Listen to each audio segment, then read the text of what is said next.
morning. This is Michael Hayes with the Hiring Confessional. Today we're going to go through a couple topics, but I wanted to go through my kind of morning rant. I had a big problem with the Prius the last time we had. Lots of people commented about that. The other thing that I've noticed too is there was over 500,000 comments I've mentioned before about a guy that simply was asking the question, is it hard for you to get to work at 7 o'clock? Dave Martin. And it was amazing. About 3/4 of those comments were negative on having to be at work on time. Well, just a small comment there. The world needs ditch diggers too. So I know you people like to comment on stuff like that. Feel free to rip me, call me bald. You don't like this or that. Great, because I think it's great that you're commenting, and we want to hear from you anyway. The other thing about being on time is, what would you say to the ambulance driver that decided to take a detour to go to Five Guys on the way to your mom's house? He's not on time, so that's okay, I guess. The other one I thought of that might be even less funny is, do you think it's better to be late to show a little disrespect to people that you work for? Because somebody else has to pick up that slack. So remember, late's just not an issue with work. It's also disrespectful. So feel free to comment on that. And then the last thing, I did a lot of interviews this week. So far, within the last 7 days, I've interviewed probably over 35 people. When I hear from the younger folks, and that's sub 45 years old, between 20 to 45, they're in this job for 6 months to a year, and I'm asking them, why are you leaving this job? And their answer is, I want more growth. What is growth? They can't define it. Is that your shoe size got bigger? Did you get taller? Growth is a word that is very overused in recruiting. People are quitting jobs because of they're not getting enough growth, but you've been there for 1.5 years. I don't understand why you expect there to be significant growth. My other question to those people is, have you actually asked your boss or the people you work for, what kind of path is there for me? Am I willing to do the extra mile ahead of the other employees to be considered for these things? If you're just sitting around waiting for somebody to come tap you on the shoulder, you're going to wait a long time. People in smaller businesses are busy. It's not like a big business where we got 12 managers to do one thing. So do yourself a favor. Figure out what growth means to you and start defining that when you ask for it. So today we have a guest, and I'm going to have her tell you about it. She started working for me when she was in high school. Leanne Lesaffre. She owns T.A.C.T, and I'm going to have her explain all that. This is going to be a really interesting conversation, and some of it might be a little gross, which of course you know I love. So Leanne, welcome to the show. Well, thank you, Mike. So tell everybody how we ended up meeting. You were my very, very, very first boss ever. My first interview, my first job offer, my first career path. You actually helped me when I was just going to community college and said, you're on the wrong degree here. This is a better degree for you. You sat down and helped me with my classes. So you have been a mentor for a very long time. Most people will admit that out loud because everybody thinks it's BS, but there is a few out there. I will admit it readily. And tell them about how many cold calls you used to do for a financial planning business. I mean, a day. It was like scary. I think we got up to a regular basis, 200 a day, cold calls out. And it was at least 3.5 years? Oh, yeah, 3.5 years. You attended my wedding. Absolutely. Yeah.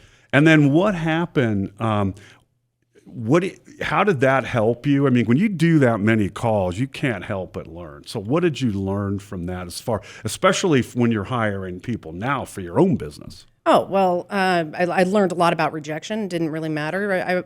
I was doing it as cold call. They didn't really even consider that I was a path that they even wanted that investment. And here I am on that line. But then I learned how to do slight sales. I'm not nearly as good at sales as some people, but I know how to discuss it and get the points that would be beneficial for people. And that's what I now do with my business of I'm out there explaining it so that they understand the need of it and why it is beneficial to them.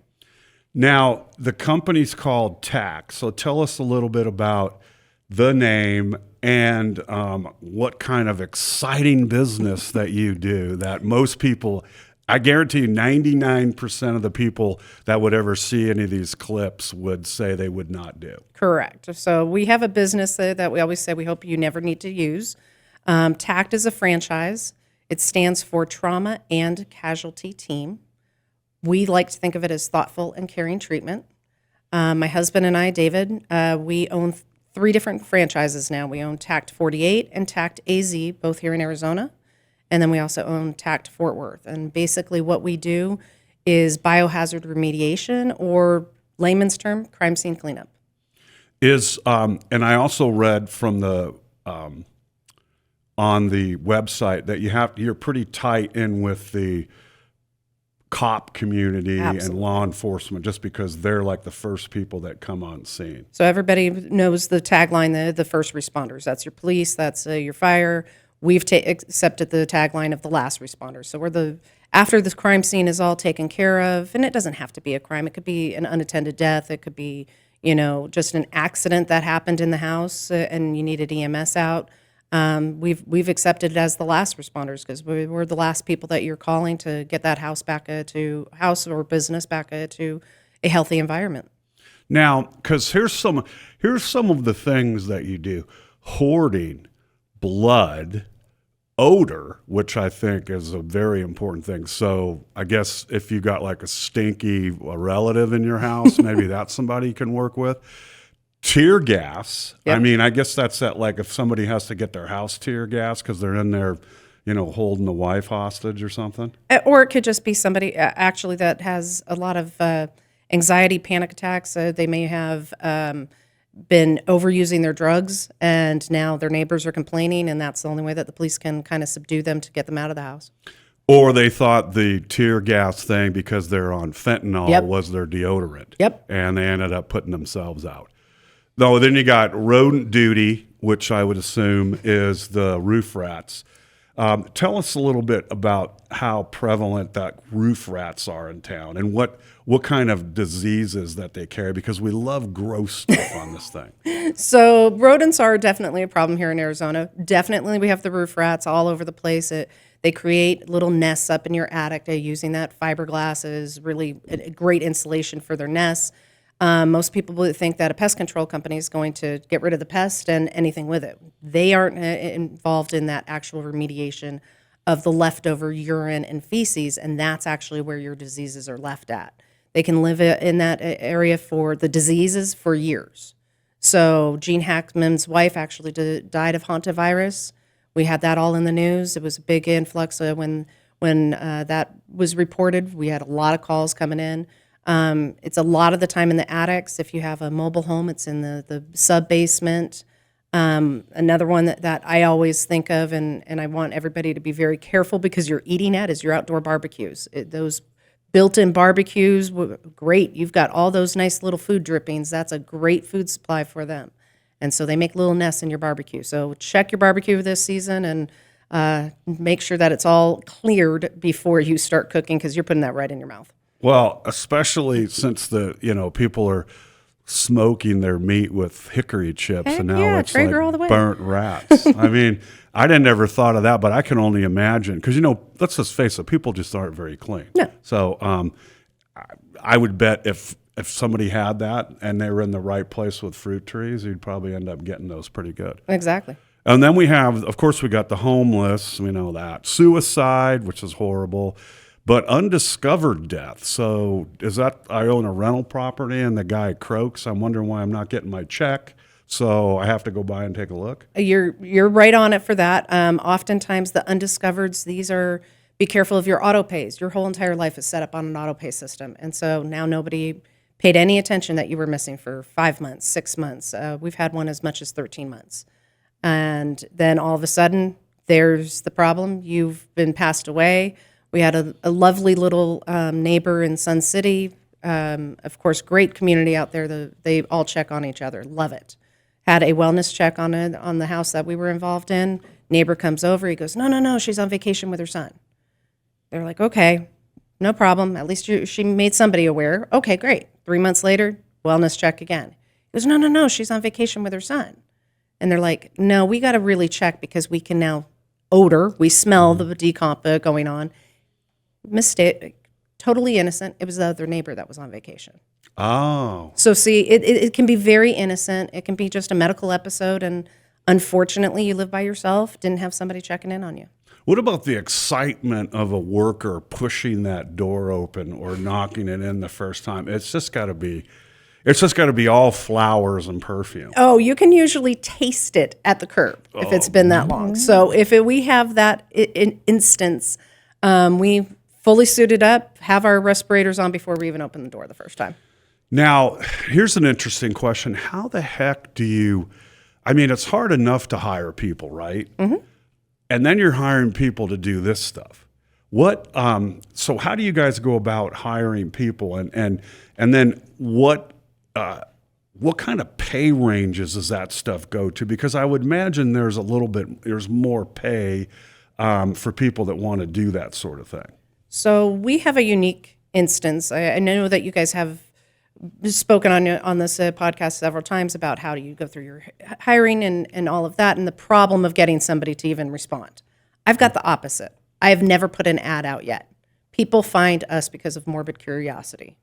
So they're calling us, and that means that now you've got to fit into our culture. I know that's a buzzword, but you need to at least be compassionate and empathetic and caring and detail-oriented. So I'm not looking for those morbid curiosity people. I'm looking for those that are hard workers, that are willing to put the grunt work in, start at the bottom, work their way up, and to know that this is our client's worst day, whatever it is. If it's a hoarding situation, they're embarrassed to finally make that phone call.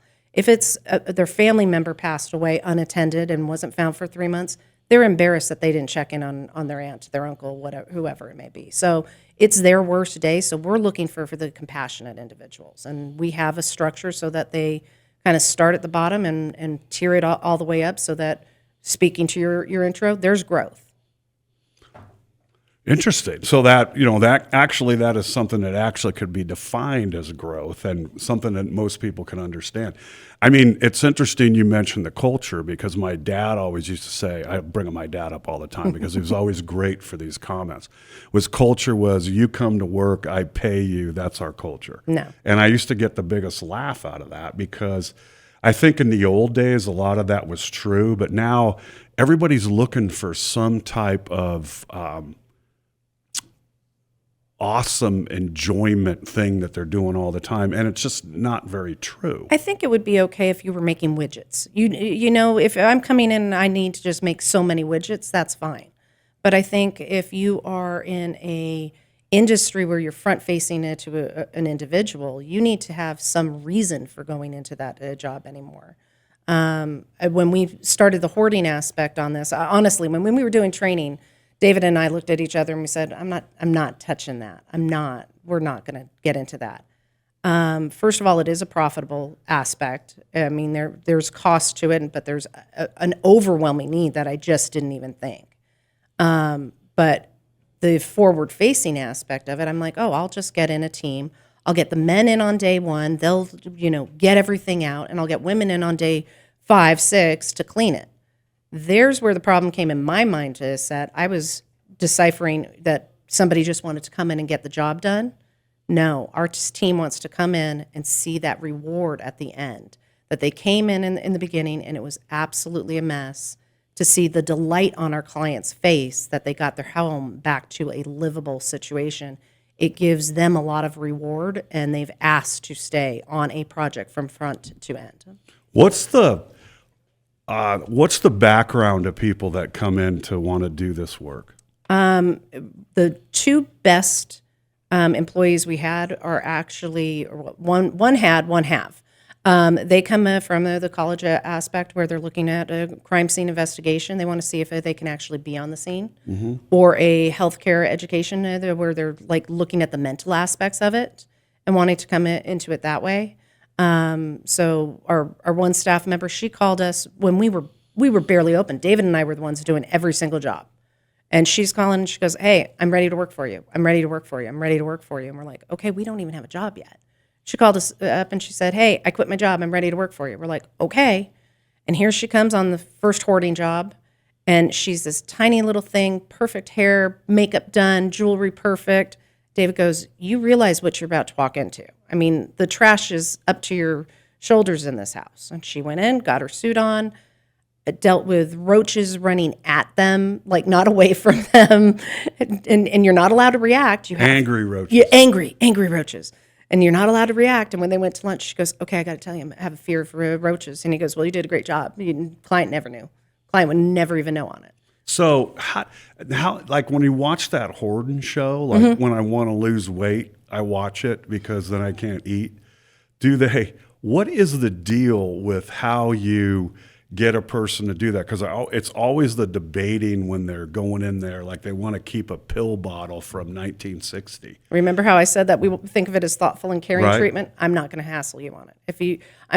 If our connection with our clients, they need to be ready to do this. So who gets them ready to do that? Is it the family? Is it the shrink? Or who is Yes, it? yes, and yes. Yeah. It can be mostly Or the city? mostly the family. Oftentimes they're now ill because of the living environment that they've been in, and the hospitals can't let them go home until this is remediated. So they need to kind of go through that process and realize this isn't healthy. So they've had somebody else, not us, badgering them. You got to get rid of it. But 92% of the time before we've even signed the contract with them, they know you need to get rid of about 80% of the contents of your home. And we have to have them in agreement that that's what our goal is. And we lay out, this is the time frame that we'll get it done. And if they start going, "No, I really want that pill bottle, I'm going to keep it." It's like, okay, that's not part of our 80%. We're not going to get this done like you want. And we have conversations. I would say 95% of the time we've got them that connection already that we can assist them to full contract. So who goes out? Who's the person that asks as the on-site psychologist for that? Like, do they Usually the family has to call somebody in. So you have to have a family member because you can't be talking to these people the whole day. We usually put in for a hoarding house, we put in 3 staff members. It's usually the best, and we'll put one as lead. There's your growth in the organization. So originally, You don't get to see the roaches that day, but you see them with the other person. Right. So that's your growth. right. So growth, you don't get to talk to the client. You are just hauling the stuff out. Right. Haul and clean. Growth, now you get to be a lead. Now you're going to be the one in charge, directing those other individuals there on site, and you're going to be in the direct contact with the client and go, "Okay, hey Joe, we need to be doing this." And sometimes it is sitting there. Sometimes we find the connection and say, "Okay, this box you haven't opened in 5 years," and we have that sit down conversation with them, and we bring the other team member in to remove it. Well, that one person stays as the one contact. So it can be that one-on-one if it's necessary. And other times, we have other situations where the individual literally leaves the house. They're like, "My family told me I needed to get this taken care of. I'm going to take the family to Disneyland. And when I get back, my house is going to be back to safe." That is a literal explanation of a client that we had. And it worked for her tremendously. She wasn't there for the whole week. How many people revert back to the hoarding thing? I mean, like I guess after you get it cleaned up, if you haven't addressed the underlying concern of your hoarding, can it just restart? That's repeat business for you. We have repeat business. Yeah. Yep. We keep it discreet, but normally because of the mental state they were in when it was done and how happy they were with it, they don't normally get as bad before they call again. Normally it's like, "Hey, I see I'm going down that path. Can you come back in and reset me?" Now, if Joe Schmo just walks in to want to work for you, what do they usually, no real skills, what do they usually start out with? Honestly, nobody is prepping anybody for this job. Nobody's sitting there going, "Hey, you could be an insurance adjuster, or you could be cleaning up after a crime." So I don't expect somebody to come in with skills on this. Right.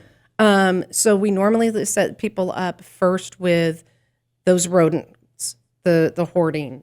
Can you deal mentally with the mess? Can you deal mentally with being in that suit? That suit is 100% sealing you off from the outside. We get to 122 degrees, you're overheating. You may, certain situations, you may only need an N95 mask. Other times you need a full respirator. So we start them with that because what they really called for is the crime scenes. And honestly, the crime scenes are interesting because you're looking at that backstory. You want to know what happened. We're morbid, curious people. That's what the human element is. So that's what they want, and it's like, no, we're going to progress you up. So we definitely are above minimum wage because you're dealing with this in a totally different fashion.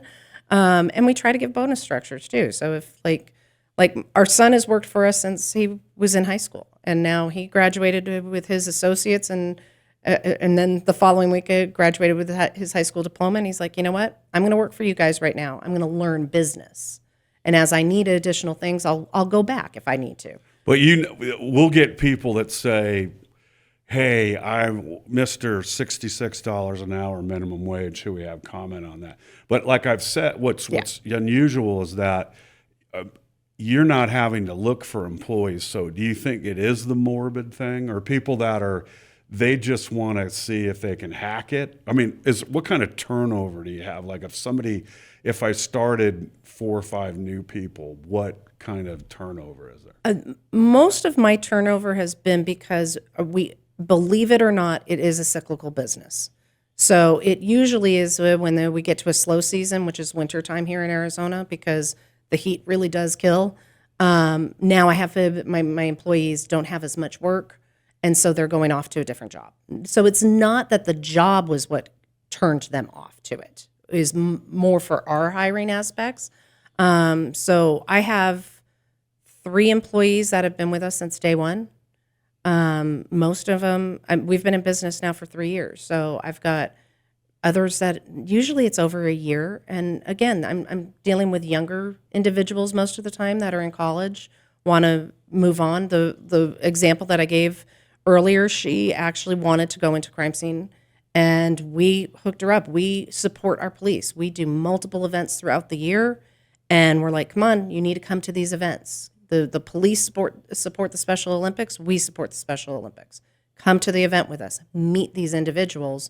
And she actually got connected with, I think she's with Glendale. I might be saying the wrong community, but she's got the job that she wanted. Stone job. Yeah. Again, these jobs have been either taken over by old farts like me because we didn't plan right and we need to work, or we just want to work. And then the employer looks at you and goes, oh, that one can lift more, but that one's going to be here every day. Oh, and on time. We keep bringing up the time. Oh, you have to be on time. Well, apparently not, according to people on Instagram and TikTok, because they show up late all the time, or they expect that nobody's going to say anything to them. And I mean, you need to get out of grandma's basement. I will say that David is absolutely phenomenal in talking with our employees. You know automatically what team you're on. You're on the A team, I'm going to call you every time for every job. You start being late, hey, you're on B team. I can't rely on you to be on time. Hey, this other thing happened, you're on C team, you're my way reserves.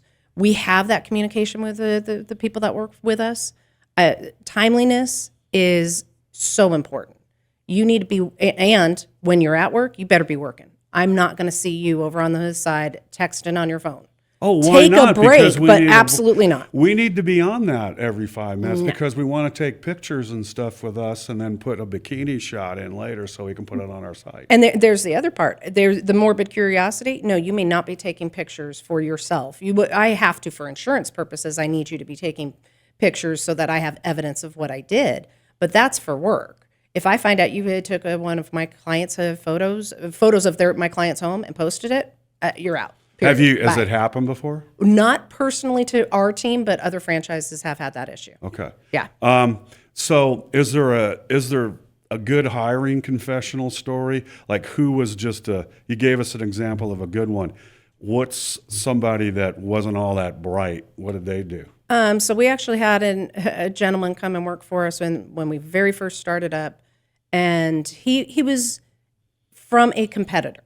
And I would say that that's probably my new orange flag. Let's watch and see, why are you coming from a competitor? What is it? You're talking about growth. Okay, he just kept on wanting to be the manager. The growth thing, growth guy. We're back to that again.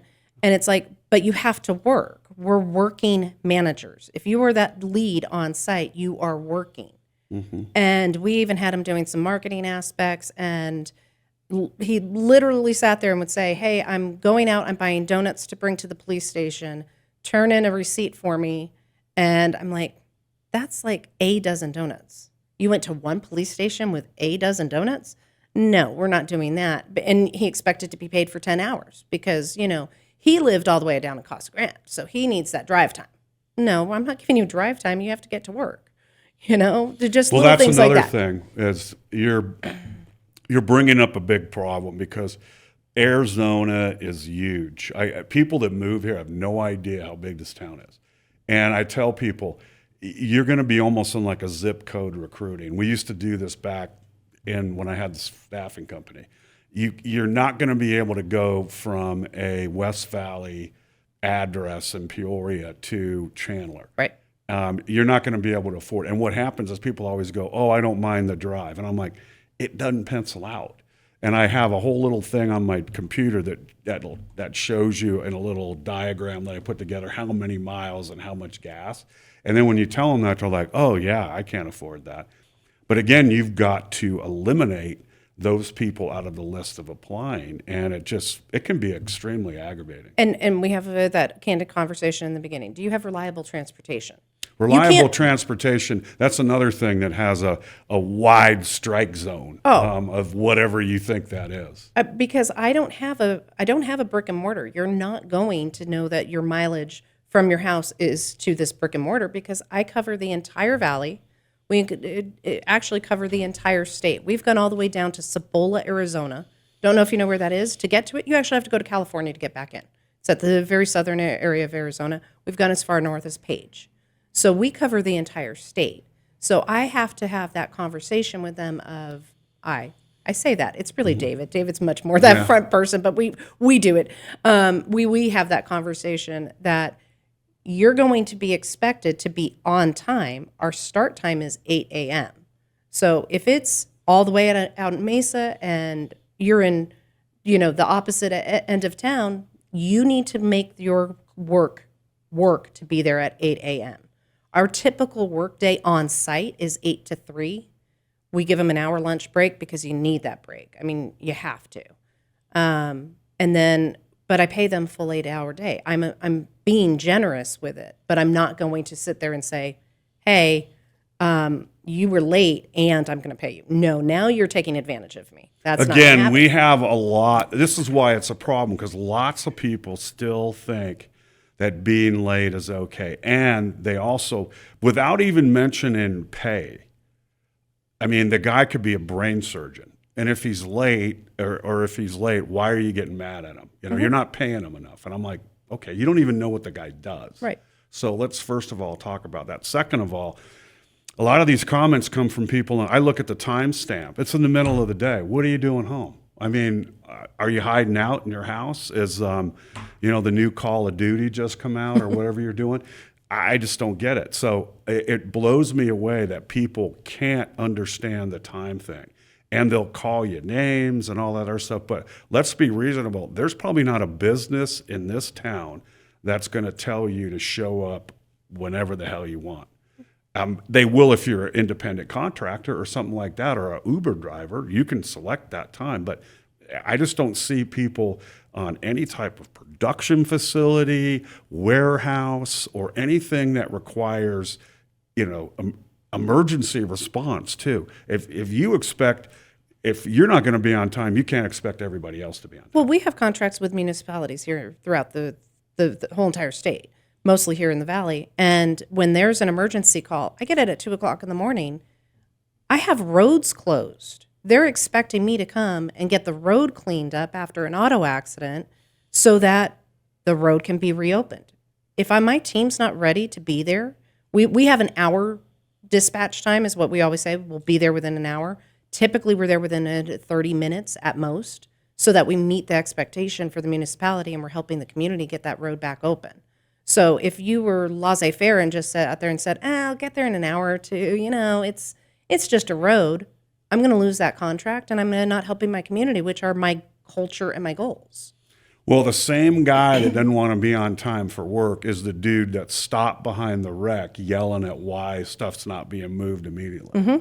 So it's always dependent on who the person is about the late. If you're the person that's the offending party, it's not that big of a deal. Correct. Like, go to the doctor's office. I mean, I've had discussions with doctors like, hey, listen, they don't pay me to wait in your office, so you need to let me know because I'm not going to sit here all day. Right. So I expect that from anybody that I deal with. Of Agreed. course, I'm not shying away from telling people that either. Well, and we've built it up with our clients that we are caring about them. We see how well they are making that first step on the hoarding, or we know the grief that they're going through because they lost a loved one and they've got to go buy flowers for a funeral. They don't want to be waiting around to open up the house. When I told them I'd be there at 8:00, I'm going to be there at 8:00. They need to know I'm reliable and a man of my word. So this is an interesting thing that we talk about AI on here, and I talk about AI in my class at GCU all the time. This is not an AI business. So unless you're going to start, now somebody's going to come in like they did before and go, robots are going to do all this. I'm like, yeah, in probably 20 years, but they're not doing it now, and they're probably not going to do it anytime in the future. No, the only AI aspect that I use as assistance is for social media type of things to make sure that I'm stating it softly and compassionately, because sometimes you get jaded on it. So, I mean, I may use it for writing things up, but the job, no, this is the human element. You have to have somebody. A robot is not going to clean it. They're not going to look for the details of it. They're not going to go through and see it from the human perspective. Like, if I have a suicide and you come into that room, I have to take the carpet out because it's porous. I'm going to have to take that spot out. Now, a robot may be completely uncaring and take that square out. Heck, some of my competition does that. Right. And now somebody walks in and they go, that's where Joe died. No, I take the room out because it's all going to have to get replaced anyhow. You are not reusing those carpet, or you shouldn't be. No, it's gone. Right. No. We have strict rules and regulations that it needs to be enclaved or incinerated. Like if it's got biohazard, even though I treat it with highly proprietary chemicals that are making it safe, like I can actually on the surface use my chemicals and you can eat off of it the second that I'm done. I mean, I've got tests to show that it's cleaner than the kitchens that you use in restaurants, that I can make it clean. Not that mentally you would want to. Well, you can't. Hospitals are probably the dirtiest places. So, probably. Yeah, I mean, so you wouldn't say it's as clean as a hospital, right? Because it probably isn't. How do you communicate and train people? Because everybody, again, we're going on the growth train. Mm-hmm. I mean, you just don't cut somebody else with loose with a shovel and say, "Hey, go into Hoarder Joe's house and start whipping shit out the window." How do you go about training them, or is that a on the job thing is easier than anything? It is on the job, and we do classroom training as well. We do both. So David will do on the site before anybody even walks in the door. He will be like, okay, this is what you're going to expect. Then the lead is always the one that's in charge, and the newbies are the followers. They kind of on-site training for that type of thing, for the hoarding, the rodent, those type of things I can do on-site. Before you're doing anything with bloodborne pathogens, you're going to be in a classroom. You're going to learn how to, how to don that PPE, how to doff it, like how to go through all the chemicals. So it's a combination on that. How do they make it now what do you have to do in this heat when you open up some place where probably the air conditioner was set at 85 or something, and poor grandma's been in there for 3 weeks? I mean, how do you, because that's hot enough outside, now I'm going to be inside. Yep, and you're going to be inside and you're going to have that suit on. So one of the number one things that we purchased as a business so that we were caring for our employees, we have a 5-ton air conditioning unit that we bring in, and we pipe it in. We explain to the client that we need an extra day to start cooling this house down. Where does that go at? Does it sit up in the? Is it like wheel into the? It's wheel onto the ground. We have it on a dolly. We bring it right to the house so that if there was no air conditioning working at all, which is more likely than just turned down, it's just turned off, didn't even function, so that we can bring that house down to make it a safer environment. We are very cognizant of the heat. Our team looks at each other and goes, "Did you take a water break? Out you go. Time for a water break." Because you'll get into it and you'll get in a rhythm and you'll be like, no, I'm fine. No, we all check each other. So does that close or cool the place down pretty quick? It takes about a day, depending on how long. Depending on the outside heat. Sometimes I can get it down faster than that. But at least then it's bearable. I'm not going to say I'm going to go in there and sit there in my clothes and be comfortable, but it's bearable. But see, because today's people kind of look at businesses as like, you're sitting on this big pile of money and I'm just like throwing coins down the hill at the peasants and stuff. And you get that because people think everybody's like some type of heartless business person. But I haven't heard anybody else do stuff like that. I mean, again, if you don't take care of those people with stuff like that, they'll just go find something else. Oh, absolutely. And I'm sure there's lots of people that would say, "Oh my God, I can't believe, you're making people clean this stuff up." But hey, somebody's got to do it. Somebody's got to do Or it. you're just gonna condemn the house and bulldoze it, and that's just not feasible. And we pretty much say that if it's a job that you don't want to do, it's too dirty, we're probably the people to call. Do you work with those junk people too, or do you guys do your own? We actually have our own removal? dumpsters, so I don't even have to deal with that. It's better equipped for the client that I have control over them, that I'm not waiting on somebody else to bring in a dumpster. The junk removal agencies that are out there, if you're just looking to get rid of stuff out of your house like a hoard and you don't even want it cleaned, that's fine, but they often will take the biggest pieces of furniture because their contracts are on the number of dumpsters. So they'll take the biggest stuff and fill it up and be done. Whereas we're going through and we're getting all of it, saving what's salvageable. If that couch is fine, we'll leave the couch, and clean it. So they are literally a run inside, get it out, and be done. So who comes in after you? Because you said you don't do the build back or something. Do you have to have somebody come out and that they say, "Hey, we need to cut this drywall out"? So I will cut the drywall out because that's still part of the biohazard. Amazingly how much blood gets soaked up into drywall or splatters onto it. I bet there's been people, I bet there was a huge test at the factory on that just because before they shipped it, they want to say, what's the absorption of blood into this drywall? I would love to see that stat. Haven't found that myself, but yeah, we will take that type of stuff out. Typically, and here's one of the things that, we haven't said it yet, the bloodborne, the emergency stuff, not the hoarding or the rodents where you had control over. But if it was an emergency situation of a homicide, suicide, undiscovered death, most of the time, your property insurance is going to take care of our costs. At most, you would have a deductible to pay. So that build back then is now with the insurance company. They usually are recommending out to the client, here's who we have as our recommended list. You did the proper thing of calling T.A.C.T 48 to remediate and mitigate your damages and get that taken care of as fast as possible. Now here's either your cash allowance for the build back and you get to choose whoever you want, or here's our approved vendor list. Now, do you guys work with the restoration companies too? Because by that point, we're pretty much done with it. Unless they have a question on something, which I have only had one ever come back and question, and it was like, nope, here's what we did, and we took care of it real easy. Before this business, did you really hire a lot of people before? Yeah, so after I worked for you, I went into claims. I did truck driver claims, and then I did auto insurance claims. I was a manager, and I probably went through the hiring process of hundreds of people. Now, what was the hard part about hiring those people versus this job? I think that, looking back at it, I remember sitting there and thinking, okay, I'm owning my own business. I've already hired 1 million people. I can do it.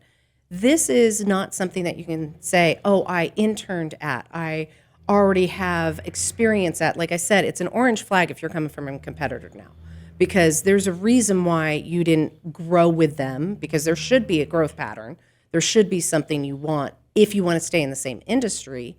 So I get flags that way. Whereas when I was doing, my insurance life, it was like, yeah, you learned from my competitor. Now I don't have to teach you from the beginning.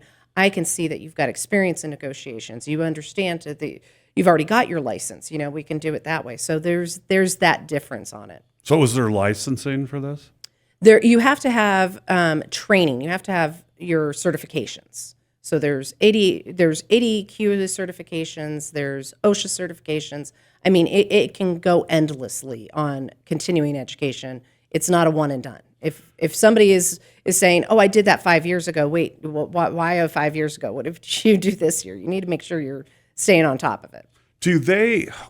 It's interesting because I talk to so many job seekers, lots of people wait too long just to get in the workforce. Like right now, you got all this AI hanging over the top of you. So when you're coming out of school, let's say you don't go to college, and by the way, we could debate that any day because that's becoming a less and less a better idea because of the AI programs. And who wants to read? Like, I don't want to read homework all day that people did with AI. Yep. I mean, it's boring, one, and number two, it doesn't teach you anything. Didn't teach you anything. So is it going to be, do you think the new model is going to be, hey, I just need to get out when I'm in high school. I need to get it out of high school. I just need to get a job. I don't care if it's at a fast food place or construction, picking up, doing the junk stuff. Because I know I have a friend of mine that does the junk stuff. Mm-hmm. But you're like, well, no, I'm waiting for X, Y, or Z. And while you're waiting, you're not doing anything. And that's the bad part. That's the bad part. I completely agree with that. If you're coming out of high school, or if you did a college, whether it's a 2-year or 4-year, don't wait for the job. Start working and showing that you have a work ethic. I think that is massively missing anymore. People just expect, people that have that college degree, they're like, well, here's my paper. I did the college. Give me a job. I should be getting paid at the top level because I have this paper. You didn't work for the company. You didn't work your way up. You didn't show any type of loyalty to the company. So I think a lot of that AI aspect of here's the quick answer is diminishing the work ethic of people. The other thing is when I talk about stuff in my class about because one of the class right now, I have an entrepreneurship class. The first week of class, I say, listen, if you think you're going to be an entrepreneur and you're going to have work-life balance initially, you're smoking something, and please pass it around the room. Yeah. And that gets people fired up because they'll bring up all these things. I know a guy on Instagram, my dad, and I'll stop him. I'll go, okay, how long has your dad owned his business? 25 years. I go home and ask him the first 10 years if he was playing golf and going and knocking back drinks at 3 o'clock every day, because he wasn't. No, when we started it up, literally, David, just a short background. We got into this business. David was in the car business for 25 years.